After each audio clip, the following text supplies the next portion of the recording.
Question number 4 from the Specimen paper of Pure Mathematics 2 International A-Level, the new syllabus. Here we have a question about the gradient function.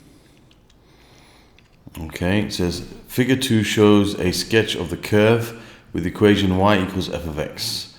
And they gave us the equation of the function y f of x equals 2x cubed plus 3 over 2x squared minus 18x plus 3. So it's a cubic curve, as you can see. Find the set of values of x for which f of x is decreasing. Okay, now in a question like this, okay, where they gave us a diagram, there are actually two ways we can answer the question. Okay, kind of similar, but we can actually see with our eyes in front of us that this curve is decreasing between certain values. Decreasing, what does it mean? Well, it means when the gradient is negative. So we can see that the gradient is 0 at the points where the curve turns. At the maximum here and at the minimum here, the gradient is 0. Okay, when the curve is rising, okay, it's an increasing function. When the curve is falling, it's a decreasing function. Okay, so we can basically, if I make a little line here from the turning point to there and from there down to here, okay, we can see that at this point at the top where the gradient is 0, and the bottom here where the gradient is 0, and at the top here the gradient is 0, and these 2 points over there and over there, the gradient is 0, and between this value of x, let me call this x1, between this value of x, let's call this x1, and let's call this x2. Between these two values of x, the curve is falling. Okay, the gradient is negative, basically. So when the gradient is negative, when f dash of x is less than 0, then it is a decreasing function. Okay, then f of x is decreasing. Okay, now some people say when f dash of x is less than or equal to 0, f of x is decreasing, and that's perfectly fine as well if you write that. Both of those are acceptable, okay, in an exam. Okay, I personally prefer to keep it in this, say when it's less than 0 it's decreasing, when it's equal to 0. Anyway, no problem. If you write less than or less than or equal to 0, it's decreasing, then there's no problem. The same with increasing. This will be increasing when f dash of x is greater than 0. You can write greater than or equal to 0. Just be consistent. That's all. Okay, both of those are acceptable in the mark schemes. Okay, so there's no problem whether you write less than or less than or equal to here. Okay, now, so as I said, there's two ways of doing this because we can see they've drawn the curve for us. I know if I can work out what this turning point is and what that turning point is, then I can say between those two values of x, the graph is decreasing. So I'm going to do that first, and then I'm going to show you another way of doing it, and I'm going to tie in with that something that will help you understand another topic, which is how to draw the gradient function. So I'm going to use this question to help us understand that other new topic, that drawing the gradient function, in order for us to take some benefit, because that is also something new. This question is going to take a bit of time. So now, in either case, I'm going to find, first of all, when the gradient of this function is equal to 0. So when the differential is equal to 0. So our first thing I've got to do is find, okay, it equals 0 at the turning point. So I'm going to do it by finding the turning points, and then I'll do it that method first, and then I'll show you how to do it just purely algebraically, as if we didn't have a diagram to start with. Okay, so now f dash of x is equal to 0 at the turning points. So let's first find f dash of x. Now remember, when you are differentiating a function, you're finding the gradient function, you multiply by the power. So that's 3 times 2 is 6, and then you take 1 away from the power, so 6x squared plus you got 2 times 3 over 2, which is 3. The 2's cancel out. X, take 1 from the power, you got 1, x to the power of 1. And minus 18, well, the x term, if there's an x term, you differentiate it, you're just left with the constant, which is multiplying it, because this is like 1 times minus 18. And then you take 1 from the power, you're left with x to the power of 0, which is 0. And the constant becomes 0 when you differentiate it. Okay, you can think of it, the gradient of y equals 3 is 0. Anyway, so here we have the gradient function, and we want to now equate that to 0. So we'll put f dash of x equals 0, so 6x squared plus 3x minus 18 is equal to 0. I'm going to solve this equation to find the values of x when the gradient is 0, and then those will be my two values of x where the graph turns, and then I can say between those two values the graph or the gradient will be, the graph will be decreasing. Now, a very important point here, I'm going to now divide by 3 to make this easier to solve this equation, because all these terms are divisible by 3. So that will become 2x squared plus x minus 6 equals 0. I can do that here because I've made this into an equation and I've divided both sides by 3. But if, for example, you have the gradient function like this is just an expression here. I can't just divide this by 3 and say, oh, the gradient function is equal to 2x squared plus x minus 6. It will be, it's supposed to be 3 times bigger than that. So if, for example, the question said, find the gradient when x is 2, I would have to put 2 into this, and it will give me the gradient when x equals 2. I can't put 2 into this, it won't give me the gradient when x equals 2. Okay, I've just taken this, made it equal to 0, and then I've simplified it by, then I've divided by 3 so that I can now solve this easier. Okay, when it's an equation, when both sides are divided by 3, it's no problem. But when it's an expression, you can't just divide it by 3, it's going to be less than what it should be. Okay, so now I'm doing this in order for me to solve the equation, to find the values of x when this is equal to 0. So now I'm going to factorize this. Okay, now I like to factorize using this window method. A lot of my students who are not used to this method, they prefer to stick with splitting the middle term. It's kind of similar, but I like to use this method because it's more visual. So here, when you're using this window method, the first term 2x squared goes in the top left, and the last term minus 6 goes in the bottom right. You'll appreciate this method more if you learn how to expand brackets using this method, because this number and that number always give you this, and this number and that number always give you that. And these, what you'll realize is when you expand the brackets using this method, that these two numbers will always give you the same product of those two numbers. So I know that these two numbers must multiply to give me the same thing as these two, so the product of those two numbers here must be minus 12x squared, and the sum of those numbers will always be the same as the middle term of this expression, which is plus 1. So it's plus 1x. So what numbers multiply to give me 1, and they multiply to give me minus 12 and add to give me 1? Well, it's 3 and minus 3 and plus 4. So I can put 4x here, sorry, and minus 3x here. If I multiply these two together, I'm going to get minus 12x squared, and if I add them, I'm going to get my plus x. So those are the two numbers that I need to put here.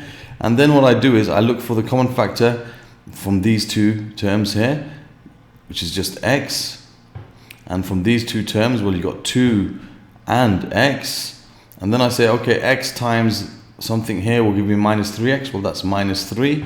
And 2x times something here gives me plus 4x. Well, that's plus 2. Okay. So you've got 2x minus 3. And you've got x plus 2. Okay, so you've got 2x minus 3 times x plus 2 is equal to 0. So we can say x is equal to 3 over 2 and x equals minus 2. So those are the two places where the graph turns. So this is going to be minus 2 here. This is going to be minus 2 here. And this is going to be 3 over 2 here. So I know between these two values, this is a decreasing function. Okay, so you can say therefore fx is decreasing. Okay, and they've told us to give it in set notation, I think. find the set of values. So it's better to write in set notation. Okay, for, and you can write here, x is such that x is a real number. Okay, and x is between -2 and 3/2. Okay, so that is basically, those are the values of x for which this is a decreasing function. Okay, f of x is decreasing. Alright, so that's the answer to this question. We could have answered the question in another way. Supposing they did not give us the sketch, we would have got to the same stage here. We would have ended up with saying that this is decreasing when f dash of x is less than 0. So we would have got 6x squared plus 3x minus 18 is less than 0, and we would want to find the values of x where this is less than 0, where the gradient function is less than 0.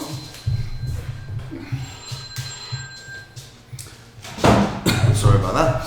And basically what we could do here is we say, okay, let's find out when they're equal to 0. So we'll have 2x squared plus x minus 6 is equal to 0 to find the critical values when it's equal to 0, and we'll end up with x equals -2 and x equals 3/2, just as we did before. And then we would make a little sketch, and this is where I'm going to tie it in with what we know from, or what we have to know from this syllabus. I'm going to just do something here. I'm going to just cover this part up here so that I can have a blank space. All right, and then I will, okay, lock that in place. Okay, so now what I'm going to do is I'm going to draw underneath this the gradient function of this curve. Okay, so and I'll show you how that ties in with this other method as well. So I'm going to draw the gradient function for this curve. Okay,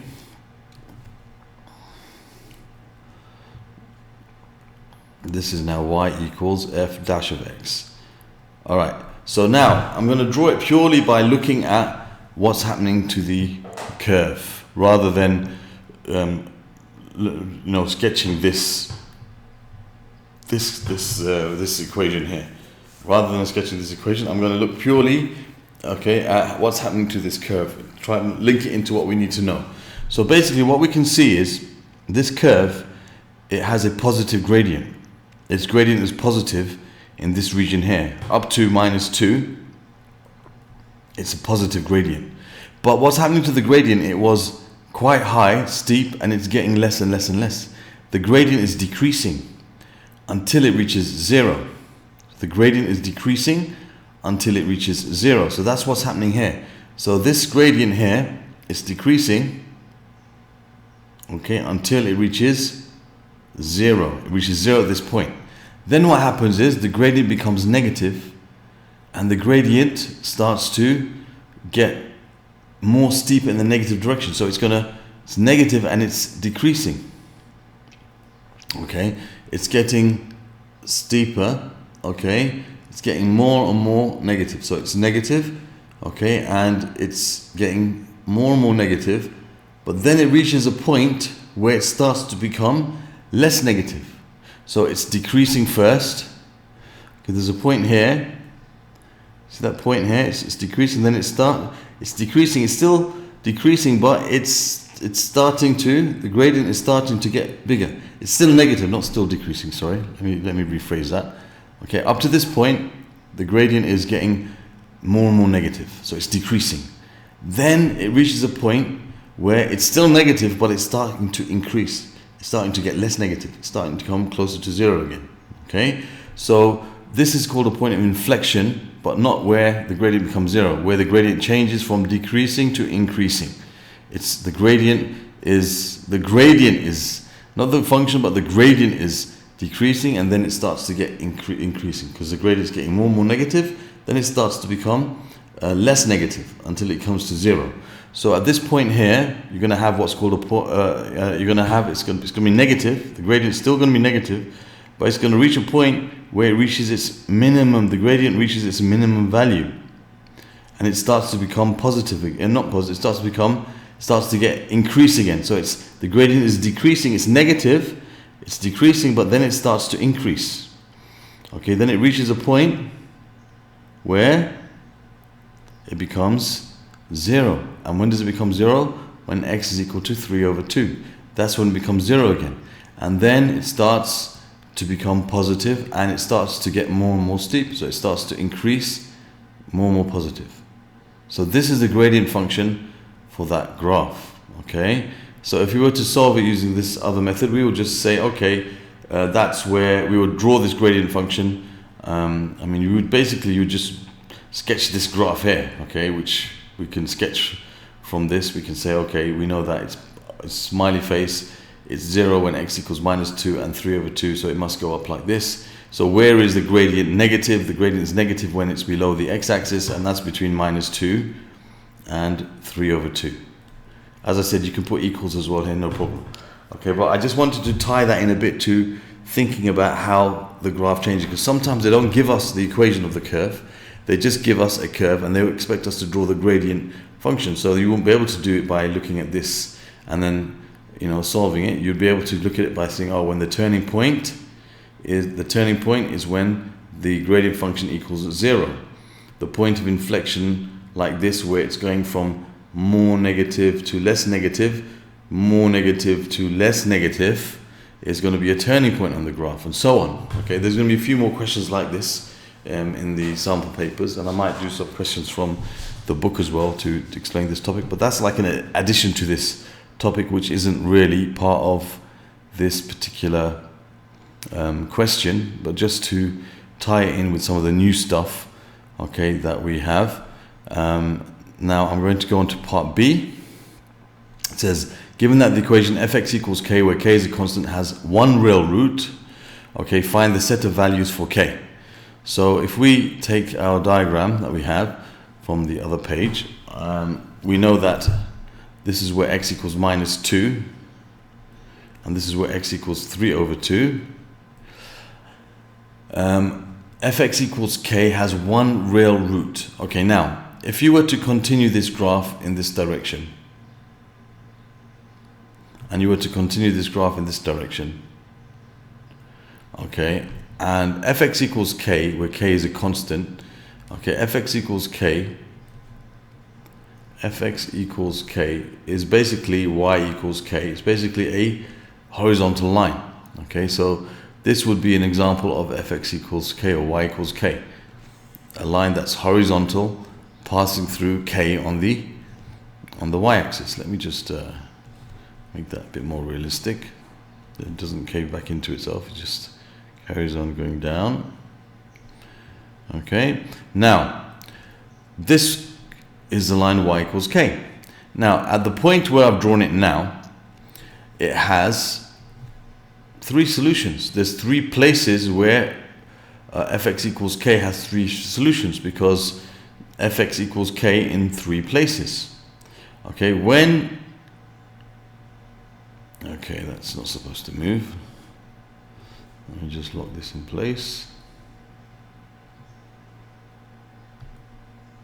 Okay, so when this line y equals k is at that point where it's touching the turning point, there are 2 real solutions. There are 2 solutions.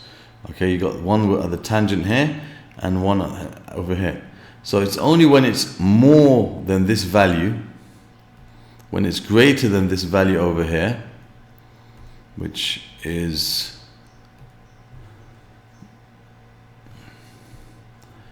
when it's greater than this value here, and also when it's less than this value here, is it going to have one solution. So when this line y equals k, sorry about that, when this line y equals k is greater than that value and less than that value, then there will only be one real root for fx equals k, because fx will only hit it in one place, when it's below here and when it's above there. Okay, so we need to find the value of where this turns, okay, in these 2 points, the y values of where they turn. So we already have the x values, so we need to find the y values. Okay, so let's get the equation from the other. Okay, so we need to know what the value of this point is and what the value of this point is, and we can find that by substituting x equals -2 into this equation, and it will tell us this value, and x equals 3/2 in the equation, it will tell us this value. So when x equals -2, then y is going to be f minus 2, which is 2 times -2 cubed plus 3/2 times -2 squared minus 18 times -2 plus 3. Okay, so that's going to give us 2 times -8, which is -16, and you're going to have plus, that's going to be 4, so it's 3 times 2, which is 6. Okay, that's going to be yep, and that's going to give you plus 18 times 2, which is 36, plus 3, so have 36 minus 16, which is 20, plus, that's 29. Okay, so y is equal to 29 is this point here, and when x equals 3/2, when x equals 3/2, y is equal to f of 3/2, which is going to be 2 times times 3/2 cubed plus 3/2 times 3/2 squared minus 18 times 3/2 plus 3, which is going to give you, that's 9/8. Okay, that's going to be 3/2, 9, that's, sorry, 27/8. Okay, so you have 2 times 27/8 plus, and you're going to have 3/2 times 9/4 minus that 2 and that 18, that'll be minus 27 plus 3.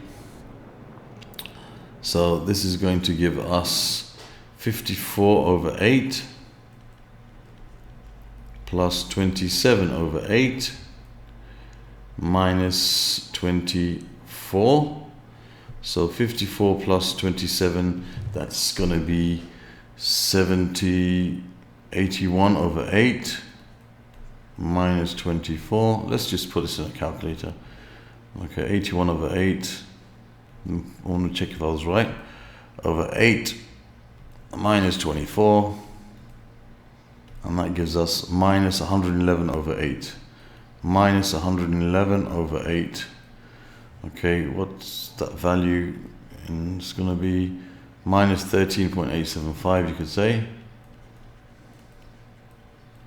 That kind of looks reasonable. If that's 29 up there and that's less, yeah, it looks, according to the sketch, it looks reasonable. Okay, I'm just going to confirm that that's right in case I made a silly mistake. Okay, so that's 2 times 3/2, and I'm going to close that and cube that, right? Cubed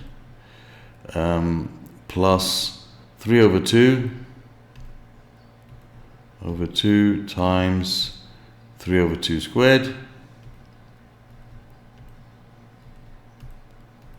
Okay, minus 18 times 3/2.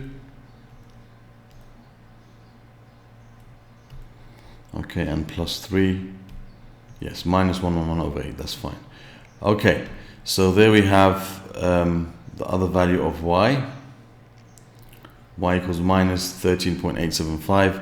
So we can say that the answer, okay, k has to be greater. Okay, so we can say that, let's do it in set notation.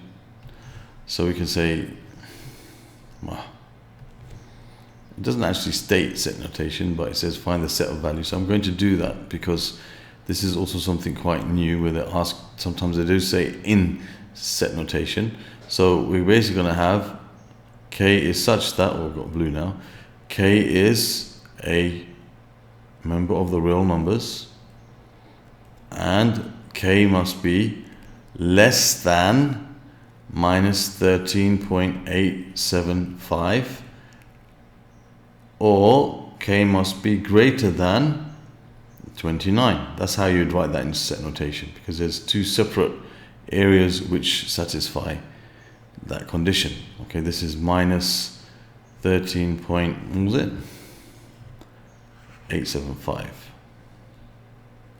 That was that value there. Okay, so that's the answer to this question. Okay, I took a long time answering this question, part A especially, because I wanted to introduce the concept of how to think about drawing the gradient function.